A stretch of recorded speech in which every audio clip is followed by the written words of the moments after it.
नमस्कार, मैं हूँ विजया और आप देख रहे हैं फिल्मी बीट। क्यूट सी बॉबी गर्ल की कहानी बेहद दिलचस्प है। 60 प्लस डिम्पल कपाड़िया की जिंदगी के वो पल आज हम आपके लिए लेकर आए हैं, जिनमें उनका करियर है, प्यार है, कम उम्र में शादी है और फिर अलकाव और दोबारा फिल्मों में वापसी। सिर्फ 14 साल की छोटी सी उम्र जब शोमैन राजकुमार की फिल्म बॉबी में लीड रोल मिला था डिम्पल कपाड़िया को। मेरा नाम जोकर के फ्लॉप होने के बाद राज कपूर कर्ज में फंस गए थे और उन्हें एक सुपरहिट फिल्म की दरकार थी। अब ऐसे में डिम्पल के पापा चुन्नीलाल कपाड़िया एक उद्यमी थे। राज साहब उन्हें जानते थे। उनके घर में डिम्पल को देख राज कपूर ने तय कर लिया था कि वही उनकी फिल्म बॉबी की हीरोइन बनेगी।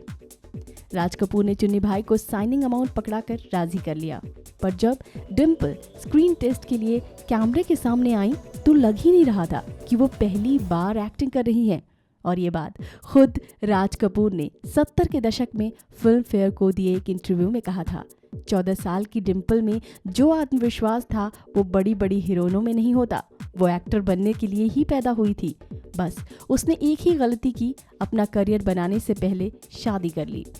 राजेश खन्ना के साथ लव स्टोरी भी डिम्पल के लिए एक अहम कहानी है। राजेश खन्ना यानी काका के बारे में ये मशहूर था कि वो राज कपूर की हीरोइनों पर फिदा हुआ करते थे। बॉबी के रिलीज होने के 8 महीने पहले वो डिम्पल से मिले। उस समय डिम्पल सिर्फ 16 साल की थी और राजेश खन्ना 31 के। राजेश खन्ना उस समय मॉडल अंजू महेंद्रू के साथ लिव इन में रहा करते थे, पर डिम्पल को देखने के बाद रातों रात उन्होंने अंजू को घर से जाने को कह दिया और अपने 7 साल का अफेयर खत्म कर डिम्पल को प्रपोज कर दिया। यकीन कर पाना मुश्किल है कि डिम्पल इतनी कम उम्र की थी और वो राजी भी हो गईं।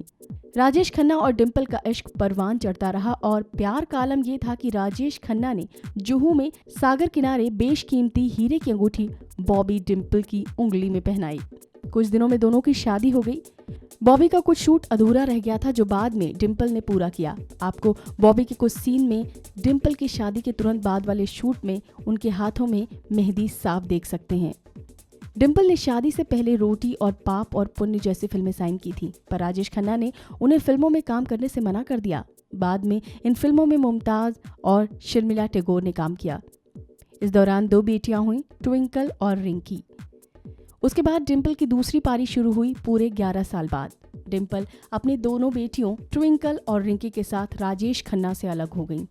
डिम्पल उस समय 25 साल की थीं और फिर डिम्पल फिल्मों में आने लगी। रमेश सिप्पी ने उन्हें तुरंत उनके पहले हीरो ऋषि कपूर के साथ सागर के लिए साइन कर लिया। सागर बॉक्स ऑफिस पर खास नहीं चली, पर डिम्पल का बोल्ड लुक सभी ने सराहा। डिम्पल की गाड़ी चल पड़ी।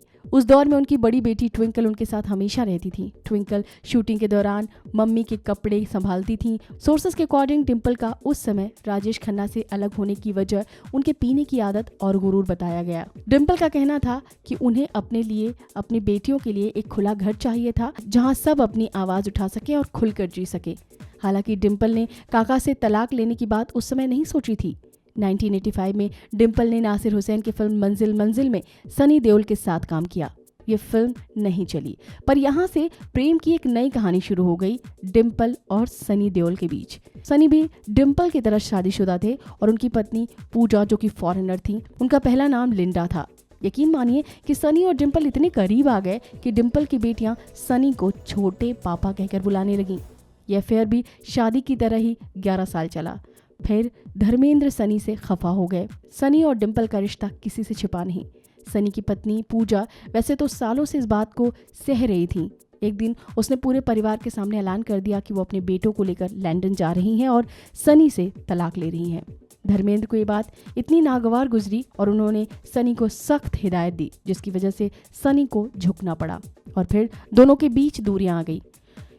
इसके बाद डिम्पल की जिंदगी में कोई नहीं आया। इसके बाद डिम्पल को कई मौकों पर राजेश खन्ना के साथ देखा गया, खासकर राजेश खन्ना के चुनाव प्रचार के दौरान। 80 और 90 के दशक में डिम्पल मुंबईया मसाला फिल्मों में 2nd नंबर की हीरोइन माने जाने लगी। श्रीदेवी के बाद उन्हें सबसे ज्यादा फीस मिलती थी। मसाला फिल्मों के साथ साथ डिम्पल ने कई बेहतरीन और सार्थक फिल्में भी की, लेकिन रुदाली, दृष्टि, ऐतराज उनकी बेहतरीन फिल्में हैं।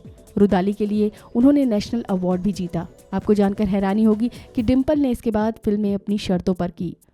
रोने धोने वाली माँ और भाभी बनना उन्हें मंजूर नहीं था। फरहान अख्तर के निर्देशन में बनने वाली पहली फिल्म दिल चाहता है में अपने उम्र से छोटे लड़के सिड की प्रेमिका का किरदार निभाया, जो बहुत ही पसंद किया गया। तो वहीं फाइंडिंग फैनी में उनका जोरदार अभिनय रहा। डिम्पल सही मायने में संपूर्ण कलाकार हैं, जो एक बेहतरीन एक्टर के साथ साथ एक सुलझी इंसान भी हैं। इस वीडियो में फिलहाल इतना ही।